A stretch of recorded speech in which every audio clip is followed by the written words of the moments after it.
Olá pessoal da Escola Mariano Tomás, da turma do oitavo ano. Veja só, hoje vai ser uma aula de reforço para que vocês possam fazer com mais segurança os simulados e as provas que vão vir. Hoje a nossa aula vai ser sobre a vinda da família real no Brasil. Então, quem é a família real? Dom João VI, Dona Maria, sua esposa, Dom Pedro, enfim. Então, a família real chega aqui em 1808 e desembarca no Rio de Janeiro, certo? Porque a família real sai de Portugal, que governava o Brasil, governava de Portugal, mas tem a necessidade de sair de Portugal e vir para o Brasil. Vamos explicar isso aí com muita calma. Bem, vamos. Tem tudo a ver com o bloqueio continental. Vamos explicar isso. O Brasil era dominado por Portugal, ok? Só que Portugal dependia muito da Inglaterra, que era uma nação muito mais industrializada. Ok? Entendido até aí? Vou repetir. Portugal, né, dominava o Brasil. Mas também Portugal tinha um comércio com a Inglaterra que era de fundamental importância para garantir a sobrevivência econômica.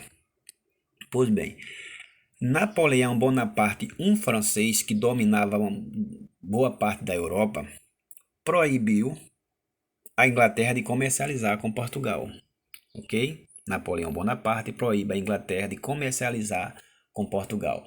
Mas lembra que eu falei agora há pouco que Portugal tinha um comércio muito importante com a Inglaterra? Então Portugal agora, com essa proibição, fica complicado. Qual foi a decisão então da família real de portuguesa? Correr para o Brasil, porque Napoleão Bonaparte domina a Europa, mas não domina o continente americano. Então a família real vem com aproximadamente 5 mil pessoas, 5 mil pessoas para o Brasil. E aí se instala realmente a família real, se instala no Brasil e chega de fato em 1808, ok? Entendido que foi o bloqueio continental, no final eu explico mais uma vez. Bem, então qual era o destino? Qual era a dependência que Portugal tinha com a Inglaterra e precisava desse comércio? Por isso foi uma obrigação correr para o Brasil, porque no Brasil ele podia comercializar com a Inglaterra. O Brasil pagava em ouro, olha, veja só, pagava em ouro, né? Levava o ouro, nosso ouro na verdade era levado para Portugal e Portugal comprava tecidos. Vendia apenas o vinho para a Inglaterra. Vou repetir, para a gente entender como o nosso ouro, o Brasil foi muito rico em ouro, foi para lá na Inglaterra. Vou repetir. O nosso ouro era extraído por Portugal, que pagava à Inglaterra os tecidos. Vendia à Inglaterra apenas o vinho, só que o tecido era muito mais caro do que o vinho. O nosso ouro então foi para lá na Inglaterra, certo? Era esse comércio que Portugal não queria perder. A solução foi correr para o Brasil. Pois bem, quando chega aqui no Brasil, né, chegou aqui no Brasil, Dom João VI gostou do Brasil, mas era necessário voltar para Portugal, já que Napoleão Bonaparte já tinha perdido seu trono lá, e era importante que Dom João VI voltasse para Portugal, porque lá estava acontecendo uma revolução do Porto. Uma revolução do Porto. Dom João VI voltando, vai deixar o Brasil aqui com quem? Ele precisava garantir o domínio do Brasil aqui e precisava voltar para Portugal para dominar lá. O que é que acontece? Ele volta, como aqui ele está se despedindo e voltando para Portugal. Ele volta para Portugal para assumir o seu trono lá, que Dom João VI era o rei de Portugal, né? Era Dom João VI. O rei de Portugal, Dom João VI. Para deixar aqui uma pessoa, ele deixou quem? O seu filho Dom Pedro, que governou até 1831. A forma que vocês estão vendo aí com uma novela que está passando aí na Globo. Retrata muito bem o governo de Dom Pedro. Pois bem, então Dom Pedro fica e governa. E o seu pai, Dom João, volta para Portugal, como na imagem retrata aí.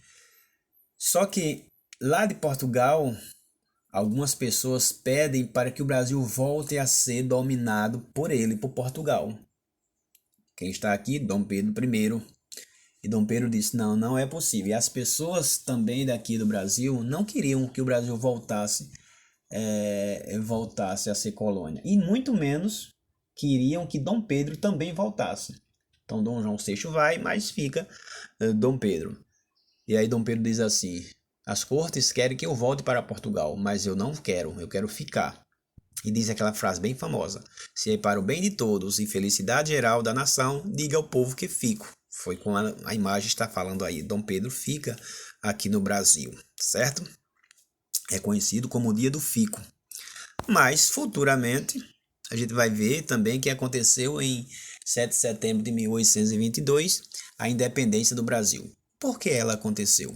Aconteceu por conta, primeiramente, do desejo do povo e o desejo de Dom Pedro I, que gostou daqui, mas de certa forma ele foi obrigado a declarar a independência do Brasil, porque lá de Portugal queria mais uma vez que ele retornasse, ou então vinham buscar ele aqui à força, e queriam de fato que o Brasil voltasse a ser dominado por Portugal. Do outro lado, a princesa Leopoldina, né, muito sagaz, muito esperta, tinha um poder muito grande, até mais do que, tinha um discernimento político muito mais até do que Dom Pedro I, convoca os ministros das províncias e a maioria decide que o Brasil não pode mais voltar a ser colônia de Portugal. Dom Pedro tinha ido para uma viagem em São Paulo, inclusive passando mal, mas recebeu uma carta, né, de José Bonifácio, também da sua esposa, a princesa Leopoldina, dizendo que não dava mais, o Brasil tinha que se libertar de Portugal. E caso Dom Pedro I não fizesse isso, teria até o risco dele ser deportado para Portugal. Então, às margens do Riacho Ipiranga, Dom Pedro, né, com a sua equipe tinha feito a visita a São Paulo para apagar também com alguns contratempos, algumas revoltas que estavam acontecendo por lá. E na volta recebe essa carta e a partir daí ele decide realmente que era hora de Portugal se separar, o Brasil se separar de Portugal. E às margens do Riacho Ipiranga ele declara a independência do Brasil, certo? Apenas um pouco da história aí e que vocês possam pesquisar e executar mais atividades. Até mais, até breve, qualquer coisa estarei aqui hoje, tá certo? E a hora que você quiser tirar dúvida.